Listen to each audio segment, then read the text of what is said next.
Amanheceu daquele jeito meio escuro, com as nuvens encobrindo o céu da cidade e o vento trazendo um cheiro de terra molhada típico do inverno em São Paulo. Seu Antônio caminhava devagar, apoiado na bengala de madeira que ele mesmo tinha feito lá nos fundos da casa, tempos atrás. Era uma bengala simples, com marcas tortas de canivete, mas para ele carregava história e memória. Antônio sempre dizia que aquela caminhada de quinta-feira até a agência do Banco Paulista, ali na Avenida Paulista, era seu compromisso consigo mesmo. Ele podia até usar o cartão para sacar o dinheiro, mas preferia ir pessoalmente, entregar o cheque de aposentadoria para o caixa, olhar nos olhos de quem o atendia e sentir que ainda fazia parte do mundo. A chuva fina não dava trégua. Escorria pelo capote, encharcando as calças do aposentado enquanto ele desviava das poças na calçada. Quando entrou na agência, o ambiente já causava certo desconforto. O ar era gelado e a maioria das pessoas olhava para telas de celular ou para letreiros digitais piscando senhas e informações. Tudo ali parecia seguir um ritmo que não era mais o dele. Antônio segurou o cheque com força, como sempre fazia. Se aproximou do balcão, mas, antes mesmo de dizer bom dia, sentiu o olhar apressado da gerente, Dona Mariana, atravessando-o. Ela pediu para ele passar o cheque no novo sistema, que pedia uma assinatura digital diferente. Antônio explicou com calma que sempre assinava do mesmo jeito há muitos anos. Mariana nem levantou os olhos, já devolvendo o papel com uma expressão meio impaciente. O senhor precisa atualizar sua assinatura. Não posso aceitar assim. A fila atrás de Antônio aumentava e alguém já bufava de impaciência. Ele sentiu no peito a mistura de vergonha e raiva por não ter controle sobre uma coisa tão simples. Olhou ao redor, procurando solidariedade, mas os outros só desviavam o olhar, como se não quisessem nem admitir sua presença. A cada minuto, ali, Antônio se sentia menor, quase invisível. O barulho da chuva batendo nos vidros parecia amplificar o silêncio dentro da agência. Aquela burocracia toda, o jeito frio da gerente e a falta de empatia dos demais fez Antônio pensar se, afinal, realmente importava para alguém. Mas ao segurar ainda mais firme a bengala, lembrou que aquele ritual era só dele e que, custasse o que custasse, não deixaria de lutar pelo respeito que merecia. Quando o clima já estava tenso na agência, Dona Mariana, sem paciência e, com voz impessoal, chamou pelo rádio a equipe de segurança. Não demorou nem 2 minutos para aparecer o Bruno, um dos seguranças mais novos dali, grande e de postura séria, mas que por dentro ainda carregava aquele olhar sensível de quem conhece de perto o sofrimento dentro das famílias paulistanas. Ele se aproximou de seu Antônio, tomou cuidado para não ser brusco, mas mesmo assim, as palavras pareciam duras demais naquele espaço frio. Seu Antônio, vou ter que pedir para o senhor se retirar, por gentileza. Por mais educado que tentasse soar, a humilhação estava ali, doída no ar. Todos os clientes assistiam à cena como quem vê algo ruim na rua, curiosos, mas prontos a fingir que não era com eles. Alguns baixaram os olhos para o telefone, outros só seguiam de lado, atentos ao desenrolar, mas sem coragem de intervir. O som do bastão de madeira batendo vagarosamente no chão molhado, misturado com a chuva insistente batendo no toldo da entrada, criava uma trilha sonora tensa. Cada passo de seu Antônio doía, como se concretizasse cada pequena vez em que foi ignorado ao longo dos anos. Do lado de dentro, Bruno sentiu o peito apertar. A cena o incomodava muito. Ele havia crescido ali na Zona Leste, sabia reconhecer o que era desrespeito, sabia o peso de ser tratado como um número. Por trás de toda a regra rígida do banco, ele viu a injustiça tomando corpo. O rosto do aposentado era igual ao do avô que o criara, e isso tornava tudo mais difícil. Por instinto e impulso, Bruno tirou o celular discretamente do bolso do Colete ajeitou de modo que não chamasse atenção e começou a gravar. Não tinha plano. Talvez fosse só por não aguentar ver aquilo ser esquecido. Queria que alguém, em algum momento, soubesse o que realmente tinha acontecido ali. Do lado de fora, sob o guarda-chuva cinza do prédio, seu Antônio seguia devagar, sem dizer nada, só com a dignidade ferida e a cabeça erguida para não desmoronar de vez. O Brasil pode ser gigante, mas naqueles instantes, com o olhar de todos em cima dele, até a Avenida Paulista ficou pequena para tanta tristeza. Mal sabia Bruno que seu gesto tímido de gravar aquele momento iria cruzar não só os limites do banco, mas mudar cada pessoa que assistisse à verdade exposta cruamente, sem filtros, na tela do celular. O vídeo gravado por Bruno não demorou para ganhar o mundo. No início, foi compartilhado em grupos de família, depois espalhou-se nos perfis de moradores dos bairros próximos e, em poucas horas, já estava em páginas grandes das redes sociais. Bastava abrir o celular para ver o rosto de seu Antônio, expressão calma, mas claramente abatida, sendo escoltado para fora do Banco Paulista. A humilhação da cena fazia os olhos de quem assistia arderem de indignação. As pessoas não viam apenas um idoso sendo expulso. Ali estava estampada a sensação de invisibilidade e preconceito com que tanta gente convivia dia após dia na cidade de São Paulo. A Avenida Paulista parecia pulsar diferente. Nos pontos de ônibus, grupos se juntavam, mostrando a gravação uns para os outros. Taxistas comentavam no rádio, motoboys balançavam a cabeça de tristeza ao ouvir os detalhes. Aos poucos, aquilo que parecia só mais um vídeo indignante entre tantos virou a conversa principal das padarias, das feiras, das filas dos mercados pelo centro inteiro da cidade. Numa dessas manhãs, a padaria do Sr. Mário, tradicional, ali na Bela Vista, estava lotada. O cheiro do café fresco misturado ao de pão francês, recém-saído do forno, contrastava com a atmosfera pesada das conversas. Na mesa do canto, Dona Cida, que conhecia seu Antônio desde os tempos de bairro, operário, falava em voz baixa, quase como um segredo. Vocês viram o vídeo? Aquilo não se faz, não. Alfredo Padeiro largou o pão por um momento só para balançar a cabeça e soltar um falta de respeito, né?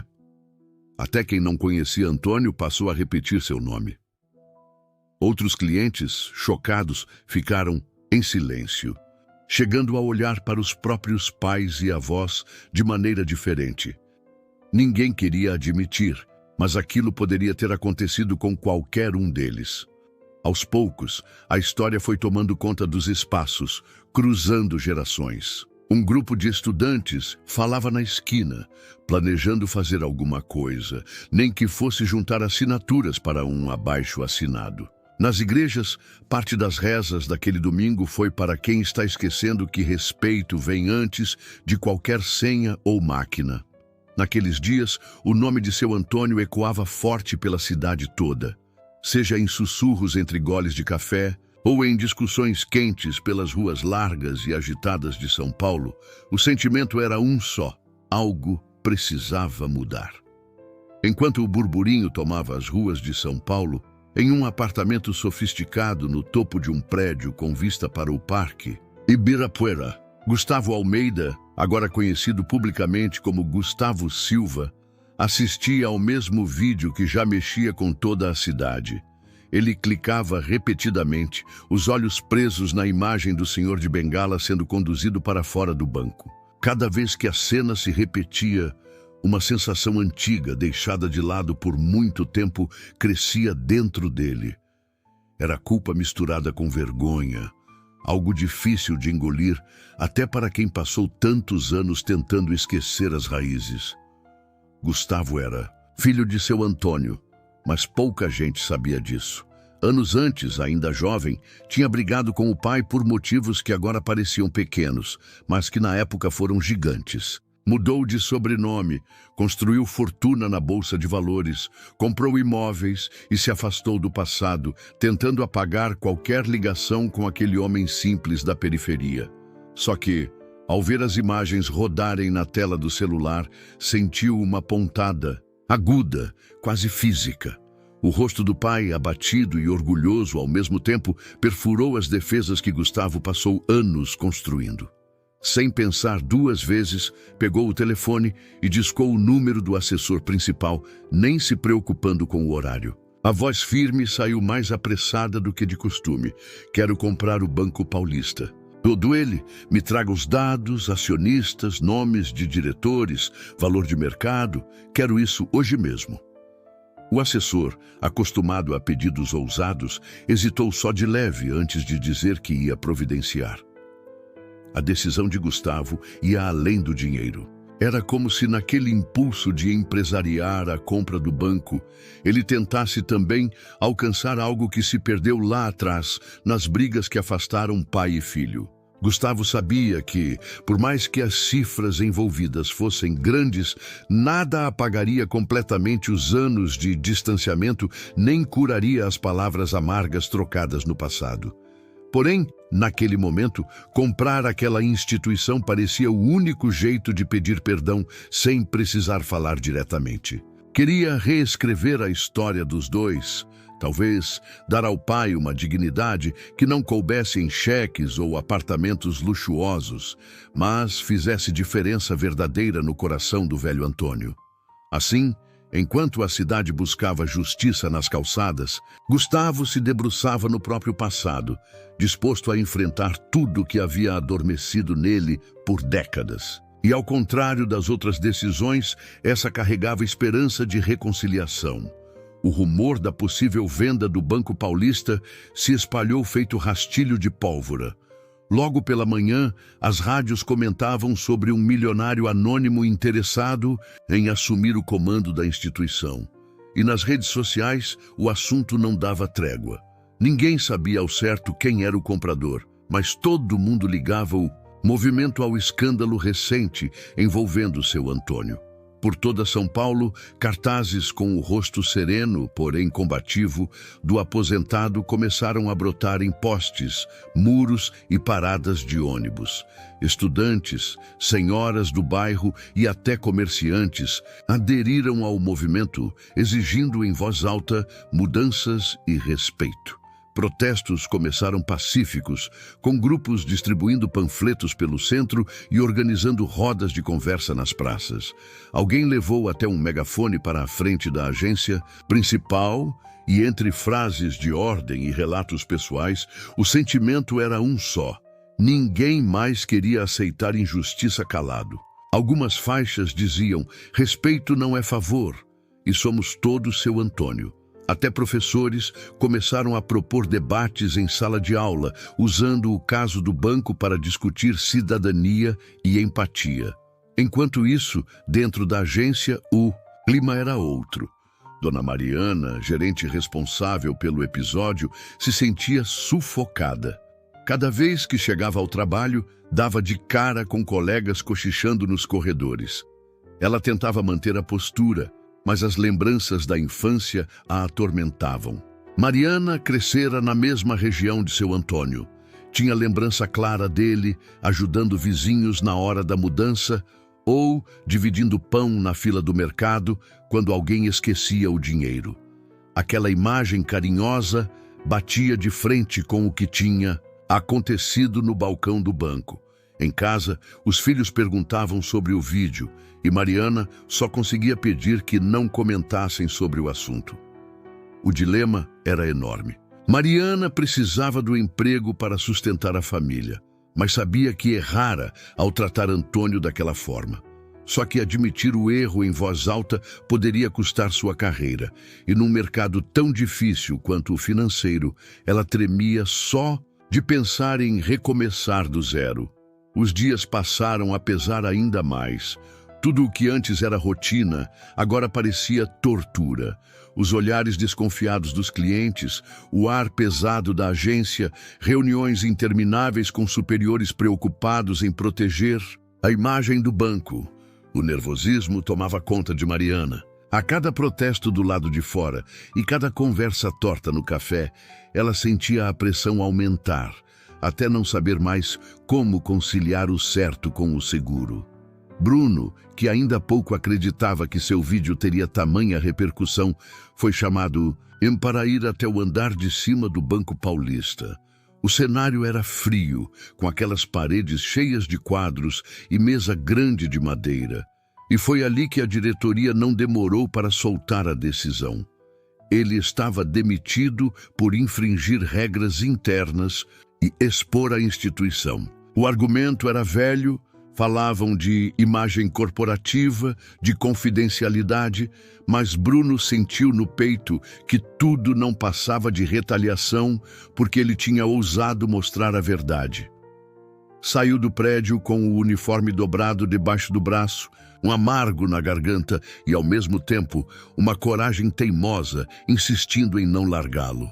Apesar da preocupação com as contas do mês e com o que os pais pensariam, Bruno não conseguiu sentir remorso. Ele sabia que fez o certo. Sem muito a perder, tomou uma decisão firme. Pegou o metrô até os Jardins, onde ficava o prédio moderno do magnata Gustavo Silva. Só sabia dele aquilo que os jornais mostravam. Empresário bem-sucedido, mas pouco visto. Figura misteriosa por trás das maiores negociações da cidade. Mesmo assim, foi até a portaria.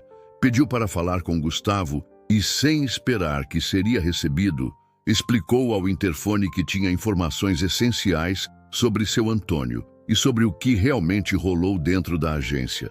Talvez, pensou ele, um homem com tanto poder e tão ligado à história pudesse fazer diferente se soubesse todos os detalhes. Enquanto isso, do outro lado da cidade, Ana Paula, jornalista investigativa conhecida por sua persistência, começou a vasculhar todos os papéis, testemunhos e vídeos possíveis. Tinha decidido mergulhar de cabeça no caso não só porque via uma pauta relevante, mas por algo ainda mais íntimo. Lembrava de uma tarde de infância, quando caiu de bicicleta na Vila Mariana e foi socorrida justamente por seu Antônio, que assentou numa mureta, limpou o machucado com água de bebedouro e esperou sua mãe chegar. Aquilo ficou marcado nela, um exemplo de generosidade simples, gratuito. Ana Paula começou a entrevistar vizinhos, gente do bairro, ex-colegas de Antônio, colhendo detalhes sobre a vida dele. Sua busca por justiça virou também uma forma de agradecimento. No coração dela, justiça só teria sentido se fosse também uma maneira de devolver aquele gesto de cuidado do passado. E sem que ninguém soubesse, essas peças iam se encaixando, preparando algo maior do que qualquer vingança ou manchete. No prédio central do Banco Paulista, a diretoria se reunia cada vez mais nervosa. Depois de dias tentando minimizar os danos, a pressão externa só aumentava e os jornais já especulavam até o nome de potencial comprador. Alguém, na esperança de acalmar as coisas, sugeriu que todas as imagens das câmeras de segurança fossem apagadas imediatamente, como se isso pudesse enterrar o caso de vez. Algumas ordens foram dadas. Funcionários da área de TI receberam mensagens urgentes e passaram a madrugada tentando excluir arquivos e limpar rastros nas máquinas. Só que, em meio a tudo isso, ninguém contou com a astúcia de Leandro, um rapaz discreto do suporte técnico. Ele, desconfiado de toda a movimentação fora do comum, já tinha feito cópias das gravações na esperança de proteger colegas de injustiças, ou mesmo por puro instinto de autopreservação. Guardou tudo em um pendrive simples, desses que se compram na Santa Ifigênia, e mesmo sem saber como aquilo poderia ser útil, resistiu à pressão. O boato logo vazou, e ao perceberem que não conseguiriam controlar tudo, os diretores entraram em pânico. A notícia das tentativas de encobrir a verdade só piorou a situação nas ruas. A revolta popular, que já era grande, ganhou ainda mais força quando estudantes e lideranças dos bairros passaram a denunciar a tal operação abafa do banco pelas redes sociais.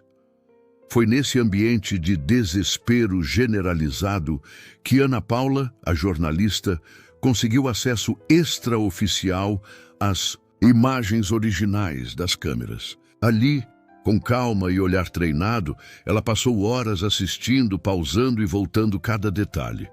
Percebeu muito mais do que o vídeo viral mostrava. Viu a hesitação clara de Dona Mariana, a gerente, na hora de acionar a segurança. Ela olhava para Antônio, respirava fundo, quase tremia, como se revivesse memórias da própria infância no bairro. Em outro canto da imagem, Ana Paula captou a expressão de Bruno, o segurança, que hesitou, olhou ao redor, claramente desconfortável, mas disposto a fazer o que achava certo. Ana Paula, sentada com papel e caneta, entendeu naquele momento que a situação tinha muito mais nuances do que uma história de vilões contra vítimas. Cada pessoa ali, presa ao sistema ou às próprias escolhas, era peça essencial de um quebra-cabeça gigante. E a complexidade de tudo aquilo dava ainda mais urgência ao trabalho dela, porque agora era claro. Para reconstruir a verdade, seria preciso contar cada detalhe, com seus conflitos, medos e tentações de silêncio. E assim, o escândalo crescia, pronto para tomar conta do Brasil inteiro. Dona Mariana passou noites em claro, e os dias se arrastavam como se nunca fossem terminar. O barulho que vinha das ruas era difícil de ignorar, mas o que mais pesava era aquele silêncio apertado dentro do peito, com o escândalo só piorando e a pressão aumentando a cada matéria da televisão. Ela sabia que não dava mais para fugir. Depois de conversar com a família, decidiu que precisava contar o que realmente tinha acontecido, custasse o que custasse. Procurou um jornal de grande audiência e, na tarde seguinte, sentou-se diante das câmeras para uma entrevista que seria transmitida ao vivo. De voz trêmula, mas olhar firme, Mariana começou relembrando a infância difícil na zona leste de São Paulo, falando de como Antônio, na época apenas um vizinho bondoso, havia sido um verdadeiro anjo para ela e muitos outros no bairro. Contou que, quando seus pais se separaram e as coisas apertaram, foi Antônio quem ajudou a mãe dela com a mudança e, certa vez, até tirou Mariana da rua durante uma chuva forte, levando-a para dentro de casa até a mãe chegar do trabalho. Dizer isso diante de todo o Brasil lhe tirou um peso das costas, mas também trouxe à tona todas as dúvidas do que deveria ou não ter feito. Mariana admitiu ter sentido medo. Medo de perder o emprego, de prejudicar a família, de ficar exposta, de virar alvo da mesma revolta que tomava o país inteiro. Confessou que hesitou, relutou, mas não encontrou coragem naquele momento para agir diferente. A sinceridade do depoimento emocionou muita gente. As redes sociais logo foram tomadas por comentários de pessoas tocadas pelo relato. Alguns criticaram Mariana, dizendo que ela deveria ter defendido Antônio desde o começo. Outros, porém, foram solidários, entendendo que todo mundo já se calou por medo algum dia. E muitos usaram o exemplo para conversar sobre o quanto é difícil nadar contra a correnteza em empresas grandes, onde o erro dos poderosos sempre pesa no colo dos mais fracos. O efeito da entrevista foi imediato. Ali, na comunidade do bairro, antigos conhecidos de Mariana começaram a apoiar a gerente. Mesmo entre quem não concordava com o que ela fez, havia respeito pela coragem de assumir tudo em público. Aos poucos, funcionários anônimos e clientes antigos do banco começaram a mandar mensagens, contando situações parecidas e sentindo que pela primeira vez podiam dizer o que realmente pensavam. O silêncio, antes predominante, começava a ser quebrado por vozes que aos poucos enchiam a cidade de esperança por um futuro mais justo. Logo depois do depoimento de Mariana, quando todo o Brasil ainda discutia o caso e cada esquina de São Paulo parecia tomada por cartazes e conversas acaloradas. Gustavo sentiu que não dava mais para adiar Até então, poucos sabiam que ele era filho de Antônio, aquela figura simples da periferia que agora movia uma corrente gigante de solidariedade. A compra do Banco Paulista já estava praticamente fechada, mas os comentários de bastidor e as especulações tomavam as redes e as redações. Percebendo o tamanho que a situação tomou e a quantidade de dúvidas lançadas no ar, Gustavo marcou uma coletiva de imprensa aberta a todos os veículos, no auditório do banco, para finalmente esclarecer tudo. A grande sala ficou cheia. Jornalistas, de todos os jornais, sites e canais de televisão ocuparam as filas, enquanto curiosos e funcionários se apertavam nos fundos. Vestindo uma camisa azul simples, mais abatido do que de costume, Gustavo pegou o microfone e, sem rodeios, contou: "Eu sou Gustavo Silva, mas antes disso, fui Gustavo Almeida, filho de Antônio Almeida, o mesmo homem que vocês têm visto nas notícias." O burburinho foi imediato. Ele detalhou o distanciamento da família, disse que os anos na elite paulistana não conseguiram apagar as marcas do passado e revelou sua intenção de transformar o banco em exemplo de respeito e cidadania. Apesar do gesto, a reação foi dura. Manchetes apontavam sua trajetória cheia de ausências. Filho ausente tenta se redimir à frente do Banco Paulista. Hipocrisia ou redenção milionária? Eram algumas das frases que mais circulavam. Programas de televisão contrastavam imagens do pai humilde, ajudando vizinhos com registros de Gustavo em festas sofisticadas, alimentando dúvidas sobre as verdadeiras motivações dele. O julgamento público era pesado. Muitos enxergavam ali só mais um rico tentando limpar a barra depois que ficou mal na fita.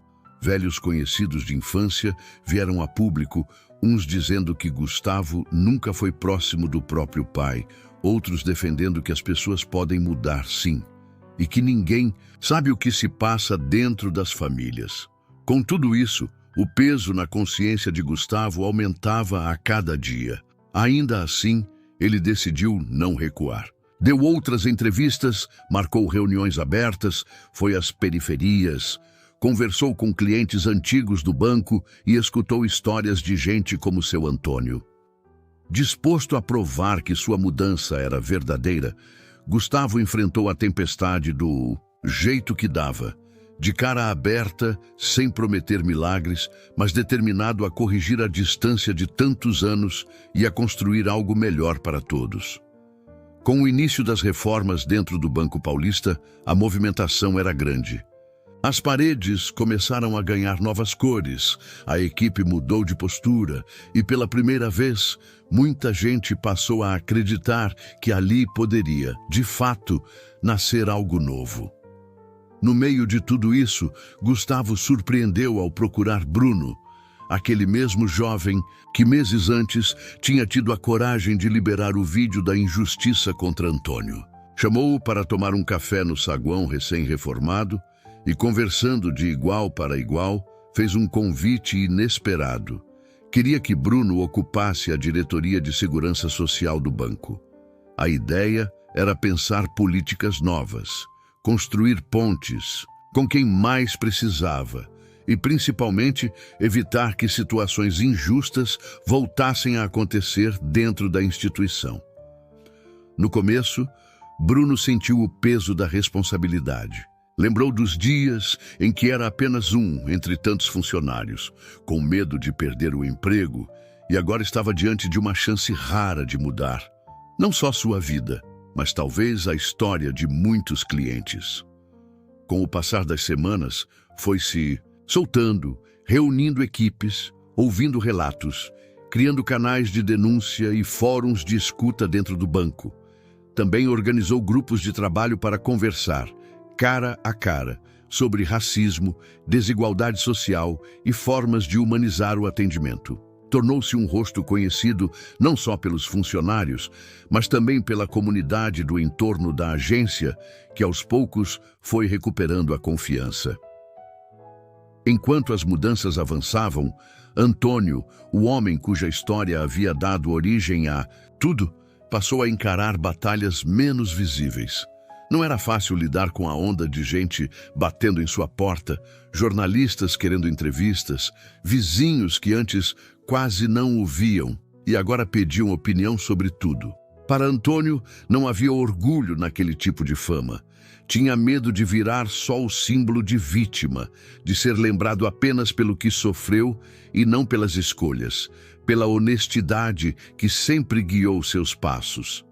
Por algumas semanas, pensou em se recolher, em sumir pelos corredores do prédio antigo da Vila Mariana, na esperança de que o furacão passasse. Mas não teve jeito. As pessoas continuavam procurando sua casa, queriam conselhos, vinham em busca de esperança ou só para ouvir uma palavra de alento. Com o tempo, Antônio percebeu que, mesmo sem ter desejado nada disso, agora carregava uma responsabilidade diferente. Não era só sobre contar a própria história, mas sobre inspirar outros a não baixarem a cabeça, a defenderem o que é certo, mesmo quando o medo e a vergonha insistem em aparecer. Numa manhã de domingo, como de costume, Antônio levantou cedo e tomou café, olhando pela janela da sala, onde o movimento da rua já começava a se intensificar. Havia recebido naquela semana tantos pedidos de ajuda e tanta gente atrás de orientação que parecia impossível retomar a rotina tranquila de antes. Mesmo assim, separou o paletó surrado que tanto gostava e foi à igreja da Vila Mariana, onde seria convidado a falar com a comunidade durante um momento especial do culto. A igreja, pequena porém cheia, estava mais silenciosa do que de costume.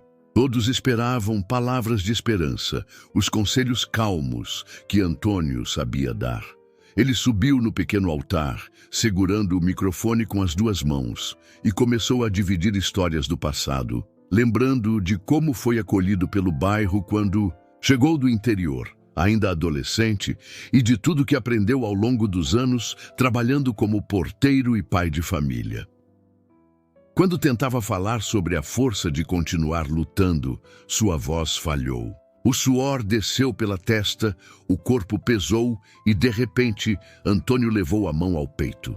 O silêncio tomou conta do lugar quando ele desabou, o microfone caindo do altar. Os minutos seguintes pareceram horas para quem estava presente. Gente chorou. Outros tentaram acudir. Um dos jovens correu até a rua para chamar uma ambulância. Nesse momento, os rostos assustados dos vizinhos misturavam medo e incredulidade. Não era só um porteiro ou o protagonista de um escândalo nacional ali no chão. Era o amigo de todo mundo, conselheiro da moça da padaria, ouvinte atento das senhoras da praça. E o medo tomou conta, com todos se perguntando se perderiam alguém tão importante. Gustavo, que vinha tentando equilibrar reuniões e aparições públicas, chegou ao hospital logo depois. Viu o pai deitado, frágil, alguém tão diferente do homem forte que sempre estivera à frente da família. Pela primeira vez, percebeu que a reconciliação que buscava com Antônio não dependia de manchete em jornal, nem de discurso em coletiva, de imprensa. Ali, entre os corredores frios do hospital, entendeu que teria de reconstruir o vínculo pouco a pouco, no silêncio e na intimidade. Nada de flashes, só conversas baixas, visita atrás de visita, reaprendendo quem eram um para o outro. E, no fundo, Gustavo compreendeu que o tempo perdido era irrecuperável, mas o que importava de verdade era o que ele faria dali em diante, longe dos holofotes e bem perto do coração de Antônio. O tempo passou devagar durante a recuperação de Antônio. A rotina da casa mudou completamente. A família se revezava nas visitas, os vizinhos traziam sopa e chá e até os antigos colegas do prédio onde ele trabalhava apareceram para dar apoio. Gustavo, atento a cada detalhe, se viu participando dessa nova fase, cuidando do pai nos pequenos gestos, tentando compensar os anos de distância. Aos poucos, Antônio voltava a falar com mais disposição, arriscava uns sorrisos e, mesmo ainda cansado, queria saber notícias da comunidade, do banco e dos velhos amigos. Enquanto isso, Ana Paula, que acompanhava todo o desenrolar do caso para um documentário, resolveu cavar mais fundo na história. Num dia chuvoso, ao organizar caixas velhas de arquivos numa sala esquecida da antiga sede do banco, encontrou um maço de documentos cheios de carimbos e assinaturas. Inicialmente, ela achou que eram só contratos antigos, mas, lendo com atenção, percebeu algo estranho. Entre as páginas, relatórios detalhavam decisões que negavam crédito e serviços bancários para pessoas de determinada cor ou endereço. O nome que assinava boa parte desses papéis era Otávio Melo, reconhecidamente mentor de Gustavo nos primeiros anos da carreira e famoso por sua influência durante décadas na elite bancária de São Paulo. A notícia pesou como uma pedra. Gustavo soube que, se tudo viesse à tona, o banco enfrentaria mais uma onda de desconfiança justo quando o clima começava a melhorar. Ao mesmo tempo, sabia que não dava mais para esconder práticas tão cruéis que, de certa forma, explicavam boa parte das feridas daquela comunidade. Passou noites sem dormir, lembrando dos conselhos de Otávio, das portas abertas pela amizade dos dois, do quanto sempre admirou a inteligência de alguém que agora aparecia como responsável por tanta injustiça. A escolha não era fácil. Revelar os documentos seria arriscar tudo, inclusive sua reputação e até a memória de quem tanto o ajudou. Mas já não fazia sentido insistir numa transformação só pela metade. Após conversar com Bruno e Ana Paula, Gustavo decidiu que precisava ser sincero.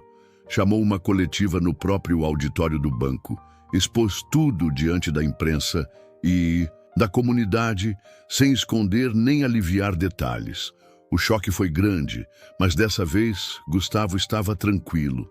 Entendia, enfim, que não dá para construir nada novo sem antes encarar a verdade, por mais dolorosa que ela seja. E naquele momento, sentiu-se finalmente no caminho certo para se tornar alguém melhor, tanto para o banco quanto para o próprio pai. A notícia sobre os documentos secretos virou o principal assunto da cidade, ecoando pelos corredores do Banco Paulista e nos grupos de mensagens dos funcionários. O anúncio corajoso de Gustavo dividiu opiniões, mas trouxe à tona um desejo coletivo de mudança que não dava mais para ser ignorado. Apesar da esperança renovada, nem todos reagiram bem à exposição dos antigos podres. Otávio Melo, o mentor de Gustavo, se sentiu encurralado pelos holofotes e viu o seu prestígio escorrer pelos dedos de um dia para o outro. Sem se conformar, Otávio decidiu partir para o ataque e tentar sabotar tudo o que Gustavo estava tentando construir. Otávio, que ainda tinha conhecidos em todas as áreas do banco e influenciava gente em posições importantes, remexeu arquivos antigos, vasculhou conversas do passado e conseguiu montar um dossiê sobre Gustavo, focando em deslizes bobos e escolhas duvidosas da juventude dele. Reuniu pequenas histórias e exagerou outras para dar a entender que Gustavo era tão falho quanto qualquer um de seus antecessores. Usou as informações para pressionar diretores antigos, espalhou boatos e tentou convencer colegas de que a renovação no banco não passava de fachada. A intenção era desestabilizar Gustavo e criar desconfiança, esperando um deslize que pudesse colocar toda a reforma em xeque.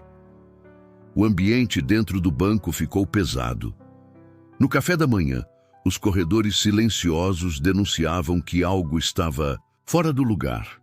Antigos aliados de Otávio começaram a se afastar diante da pressão pública, outros evitavam encontros e trocas de olhares. O jogo de poder ficava cada vez mais tenso, rachando relações antigas e deixando claro que aquelas mudanças não seriam aceitas por todos sem muita luta. Enquanto isso, Ana Paula seguia firme, registrando tudo o que estava acontecendo. Sua Câmara acompanhou desde as reuniões tensas bem cedinho até os desabafos noturnos de funcionários honestos, cansados dos velhos esquemas. Ela estava determinada a mostrar não só as ameaças de Otávio e suas tentativas de manipulação, mas também a coragem de quem topou enfrentar décadas de injustiça por dentro da estrutura do banco. A comunidade à volta também sentia o impacto. Comerciantes, moradores e antigos clientes acompanhavam cada novidade, comentando nas filas do mercado e nos bares da Vila Mariana. Era como se toda a cidade aguardasse, com o coração na mão, pela próxima reviravolta, esperando que desta vez a justiça não ficasse só no discurso. Enquanto a tensão dominava o ambiente, a repercussão das denúncias só aumentava. Nas semanas seguintes à tentativa de Otávio de jogar o passado de Gustavo contra ele, uma nova voz surgiu com força. Era Paulo, antigo amigo de Antônio desde os tempos em que ambos viviam espremidos na mesma rua de paralelepípedo da Vila Mariana. Paulo, que há anos não se envolvia muito com a vizinhança por conta de mágoas antigas, tomou coragem e procurou Ana Paula assim que a viu gravando algumas cenas para o documentário ao lado da igreja. Durante a conversa, Paulo desabafou. Contou com os olhos marejados que perdeu a própria casa para o Banco Paulista muitos anos antes. Na época, achou que era só culpa sua, pensou ter dado azar ou cometido algum erro nos papéis. Mas, ao ouvir sobre as práticas discriminatórias dos velhos diretores e do próprio Otávio, percebeu que nunca foi só azar. Foi vítima de uma política que mirava famílias como a dele. Ele revelou que, na mesma época da perda, outros conhecidos também foram arrancados de suas casas, quase sempre pessoas de pele escura, nordestinos ou famílias que não se encaixavam no padrão mais querido pelo banco. O depoimento de Paulo correu rápido. Ana Paula documentou tudo, mostrando como aquela dor não era só de Antônio ou de uma família, mas marca cravada em muitas histórias ali. Em pouco tempo, mais moradores começaram a compartilhar situações parecidas, transformando a memória individual em algo coletivo. O sentimento nas ruas mudou. Havia indignação, mas agora também união. Os encontros na associação de bairro aumentaram. Surgiram grupos para organizar abaixo-assinados e reuniões com lideranças locais. A comunidade, antes dispersa e acostumada a engolir calada as injustiças, agora exigia transformação e cobrava reparação de quem tivesse participado dos abusos. A diretoria do banco, agora comandada por Gustavo e com Bruno na segurança social, percebeu que não bastava apenas trocar nomes nas placas. Era necessário ir além, escutar os relatos, reconhecer as falhas históricas e traçar planos de reparação para as famílias afetadas pelo passado da instituição. A pressão popular deixou claro que não havia mais espaço para a omissão. Gustavo entendeu que aquela era a hora de decidir, manter tudo como estava, tratando os erros apenas como parte da história, ou aproveitar a chance de mudar de verdade e liderar um processo de cura para toda a cidade. A pressão no Banco Paulista só aumentava, mas Gustavo sabia que não podia recuar. Reuniu coragem e marcou um encontro com Otávio Melo em uma sala reservada no andar mais alto do prédio antigo da agência central, longe do vai e vem de funcionários e das conversas indiscretas. Apesar do clima tenso, Gustavo manteve o tom calmo, começou relembrando momentos em que Otávio serviu de conselheiro e depois, sem rodeios, tocou no assunto principal. Otávio tentou desviar, alegou que fazia parte do jeito antigo de administrar, mas Gustavo não deixou passar. Levou consigo um gravador escondido, preparado para captar cada palavra que pudesse esclarecer toda aquela história. A conversa se prolongou, com Otávio finalmente talvez cansado ou sem saída, admitindo que vários processos seletivos e concessões de crédito eram feitos de acordo com critérios internos, sem nunca entrar em detalhes no papel. Ele confirmou que boa parte dessas decisões visava afastar pessoas consideradas de risco, o que na prática excluía moradores de bairros como a Vila Mariana e muitos brasileiros que só queriam uma chance. Gustavo não rebateu, apenas deixou Otávio falar. Quando a reunião terminou, saiu da sala com o gravador no bolso e a certeza de que ali havia o que precisava para acabar de vez com os segredos que rondavam aquele banco. Sem perder tempo, Gustavo entregou o áudio a Ana Paula, ela que já vinha acompanhando tudo e possuía horas de entrevistas e documentos. Sabia que aquela gravação tinha peso suficiente para mudar o rumo da história. Montou uma reportagem detalhada, cruzando as falas de Otávio com depoimentos das famílias e dados que mostravam a extensão desse tipo de prática não só ali, mas em outros bancos tradicionais de São Paulo. Antes de publicar, checou cada detalhe, conversou com advogados e líderes comunitários e, quando tudo estava pronto, lançou a reportagem com vídeo e áudio nas redes e nos principais portais de notícias do país.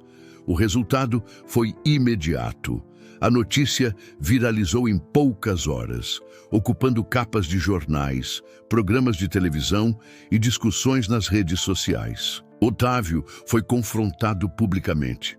Muitos aliados o abandonaram e, pela primeira vez, uma parte da elite financeira teve que prestar contas diante de toda a cidade. Mas para quem sempre viveu à margem, o sentimento era de alívio e esperança. Pela primeira vez, a voz de quem nunca foi ouvido se sobrepôs ao silêncio de décadas, libertando muita gente do peso da vergonha e das injustiças do passado. Com Otávio afastado de vez e a velha guarda do Banco Paulista desmoronando, a cidade começou a respirar diferente. As manchetes já falavam de mudanças e recomeços, e não mais apenas de escândalos e injustiça. O banco, agora sob nova direção, foi oficialmente rebatizado como Banco Raízes Paulistanas, nome escolhido em votação aberta para toda a comunidade da Zona Sul de São Paulo. A decisão era simbólica e carregada de significado. Queriam uma instituição com cara de povo, que lembrasse a luta de quem construiu aquele bairro tijolo por tijolo. A festa de inauguração aconteceu em uma tarde de primavera. Chegaram famílias inteiras, estudantes, idosos e comerciantes. Até a criançada da escola apareceu com cartazes coloridos e música. As emoções estavam à flor da pele, principalmente quando Antônio foi chamado ao palco como presidente honorário. A cena emocionou até quem antes era desconfiado com tanta mudança.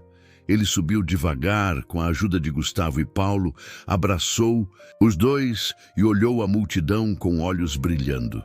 Lembrou em voz trêmula do tempo em que só podia espiar pelos portões, mas agora era saudado como inspiração por todos. O discurso foi simples, cheio de lembranças do passado, mas com esperança no futuro. No fim, vieram as palmas, os abraços e lágrimas misturadas de alívio e alegria. Naquele dia, era impossível encontrar alguém de cara fechada no saguão do novo banco. As antigas paredes frias tinham dado lugar a murais vivos, pintados semanas antes por artistas locais e por gente do bairro que nunca havia segurado um pincel. As cenas mostravam famílias, festas populares, lutas vencidas e sonhos de gente comum. Janelas enormes deixavam o sol tomar conta de cada canto, iluminando mesas de madeira reaproveitada, cercadas por plantas de todo tipo, samambaias, costelas de Adão e vasos de manjericão e alecrim trazidos pelos próprios clientes. Logo na entrada, dava para ouvir uma risada aqui, um bom dia animado ali. Caixas conversavam com clientes pelo nome, Os gerentes circulavam entre as mesas sem terno engomado, ajudando idosos a entender aplicativos e explicando os novos programas de incentivo estudantil. Ninguém sentia aquele frio na barriga antes de falar com o gerente, porque tudo ali foi pensado para ser aberto, acolhedor e transparente.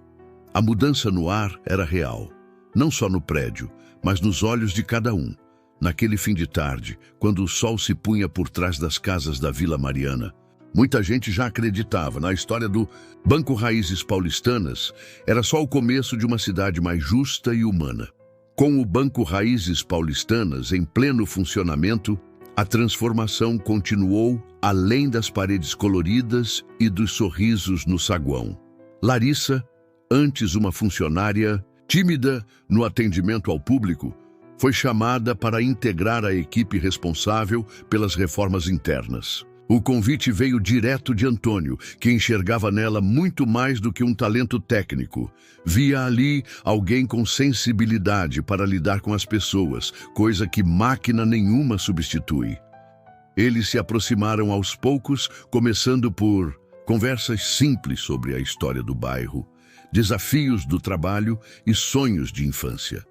Logo, Larissa sentiu em Antônio não só um chefe, mas um amigo e mentor, alguém com quem podia trocar ideias sem medo algum de julgamento.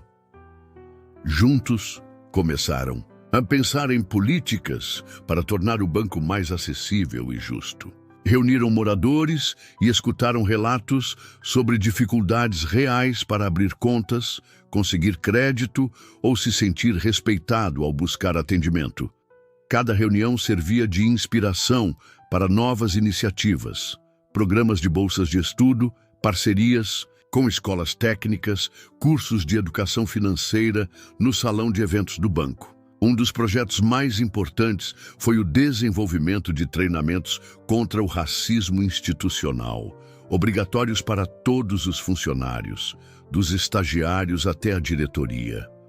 Antônio e Larissa faziam questão de conduzir as primeiras turmas, criando um espaço aberto para ouvir, discutir erros do passado e, principalmente, pensar juntos em soluções. O impacto foi além do banco.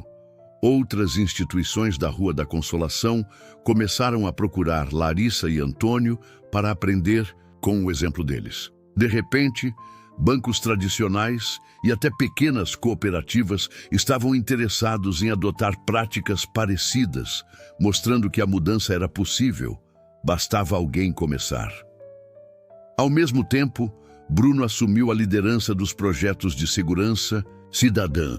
Filho de comerciante do bairro e ex-aluno da escola pública ali perto, ele sabia exatamente os medos e esperanças daquela gente. Montou equipes para prestar auxílio não só em situações dentro da agência, mas também fora dela, ouvindo demandas de segurança nas redondezas e apoiando iniciativas como iluminação de praças, aulas de defesa pessoal e campanhas de respeito ao espaço público. A postura de Bruno contagiou muitos jovens que antes não acreditavam na própria comunidade. Ele virou referência, mostrando que dá sim para combinar integridade e coragem e influenciar muita gente pelo exemplo. O banco, através desses novos líderes, virou símbolo de esperança real, uma prova de que mudar o mundo começa, muitas vezes, bem perto da gente.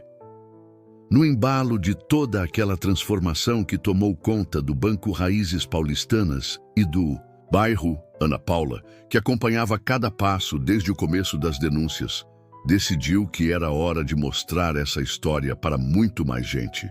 Passou dias e noites revisando imagens, escolhendo cenas de reuniões, depoimentos emocionados de moradores, momentos cotidianos dentro do banco e, claro, as conversas sinceras com Antônio.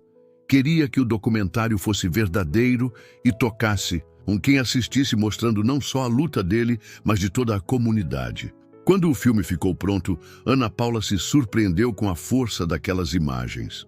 O lançamento aconteceu em um cinema popular no centro de São Paulo. Lotou rápido. Vizinhos, funcionários do banco, estudantes e até gente de outros bairros vieram assistir. Durante a sessão, ninguém ficou indiferente. Teve choro, aplausos e muitos abraços no final, mostrando o quanto aquela trajetória atingia fundo cada um. Logo começaram a pipocar reportagens em jornais, convites para entrevistas na televisão e até menções de artistas conhecidos. O documentário, que ganhou o nome de Raízes que Falam, virou referência nacional. A repercussão foi tão grande que outras cidades, de Recife a Porto Alegre, passaram a discutir não só a vida de Antônio, mas também o que era possível transformar nos seus próprios bairros através do exemplo do Banco Raízes Paulistanas. Grupos de moradores organizavam exibições coletivas em sindicatos, escolas e centros culturais, usando o filme como ponte para levantar debates sobre dignidade, justiça e inclusão. Até políticos locais começaram a citar o modelo criado por Antônio, Larissa e Bruno como alternativa viável para reduzir desigualdades no acesso bancário e reforçar o envolvimento das instituições com a comunidade. Entre tantos prêmios e elogios, a coisa mais importante para todos que participaram foi ver a esperança crescer fora dos limites da Vila Mariana. O legado de Antônio virava inspiração, deixando claro que pessoas comuns, com coragem, humildade e vontade de mudar, podem sim virar símbolo de transformação verdadeira. No bairro, ninguém mais passava pelo banco sem sentir orgulho. E mesmo quem tinha dúvidas antes, reconhecia. Ali começou uma história que fez toda a diferença e agora ganhava o país inteiro. Naquele fim de tarde, o sol espalhava um brilho morno pela calçada da rua, pintando de dourado o muro do Banco Raízes Paulistanas. Antônio, depois de tantas batalhas, procurou um cantinho de paz. Sentou-se tranquilo num banco de madeira maciça, daqueles sem pintura, só o toque rústico da lixa. Ele mesmo fez questão de construir aquele banco durante as obras de reforma. Achava importante deixar algo ali com as próprias mãos como um sinal silencioso de recomeço. Em vez de placa chique, só uma pequena inscrição feita a canivete. Para quem passou, lutou e ficou. Gustavo logo se aproximou e, sem muita cerimônia, sentou ao lado dele. Por um tempo, nenhum dos dois precisou dizer nada. O barulho das crianças dando risada, subindo e descendo do escorregador improvisado com caixas de papelão do outro lado da calçada preencheu o silêncio. Os dois sabiam tudo o que aquelas paredes já viram. Humilhações, medos, mas também resistência, coragem e agora muita esperança. Um aperto de mão, um olhar demorado e um sorriso dividiram o momento. O peso das antigas mágoas parecia se dissolver no ar ensolarado daquele dia. Enquanto estavam ali, pessoas da vizinhança passavam, cumprimentavam Antônio com um aceno, outros davam um tapinha nas costas ou paravam para conversar rapidinho. Muitos paravam só para apreciar o colorido dos murais, cheios de cenas do cotidiano do bairro e de rostos conhecidos dali. Alguns moradores mais antigos lembravam em voz baixa do tempo em que tinham medo do banco, quando até atravessar a rua pesava. Agora, tudo era diferente. As crianças corriam de um lado para o outro, transformando o banco, aquele simples banco de madeira, em ponto de encontro para brincadeiras. Era ali que inventavam histórias, desenhavam sonhos com giz e testavam. Alegria que antes faltava no bairro. Para Antônio e Gustavo, ver aquela movimentação era a maior recompensa. Sentiam que o esforço para reconstruir não era apenas concreto e tinta nova, mas laços reforçados entre pessoas. O passado triste ainda existia, mas agora já não dominava nada. A dor virou raiz de algo verdadeiro, e a esperança crescia. Dia após dia, em cada gesto simples, sorriso trocado e abraço apertado diante da nova vida que todos ali escolheram construir juntos. Enquanto o fim de tarde avançava, a movimentação ao redor do Banco Raízes Paulistanas continuava cheia de vida. Uma menina pequena, mão dada com a mãe, parou de frente para o banco de madeira onde Antônio e Gustavo estavam sentados. Com aquela curiosidade natural de criança, ela pendeu a cabeça para ler a inscrição esculpida. Seus olhos buscaram abrigo no rosto da mãe e baixinho perguntou: "Mãe, o que está escrito aqui?" A mulher olhou com carinho, passou a mão na cabeça da filha e respondeu com uma voz embargada de emoção: "Está escrito assim: para os esquecidos, que vocês sempre sejam vistos." A resposta ficou um instante suspensa, quase como se todo o bairro tivesse parado para escutar. A menina, de olhos arregalados, quis saber quem tinha feito aquilo, e a mãe, apontando discretamente para Antônio, sussurrou: "Foi ele quem nos ensinou isso." Não era só o ato de escrever, mas o que aquela frase trazia de volta: memória, presença e respeito. Aquelas palavras resumiam o sentimento novo que agora fazia parte do dia a dia. O fim de um ciclo de invisibilidade que tanto castigou aquela comunidade. Pessoas que antes caminhavam apressadas, agora paravam, olhavam o banco, liam e se reconheciam naquele gesto.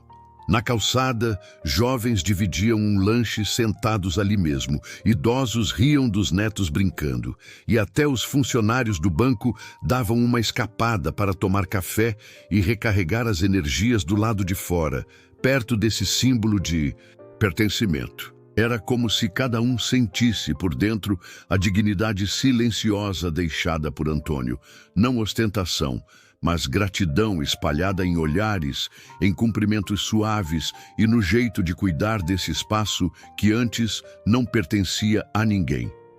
Logo, o sol começou a se pôr no horizonte de São Paulo, pintando de laranja e rosa os rostos que antes eram ofuscados pela indiferença e agora ganhavam luz.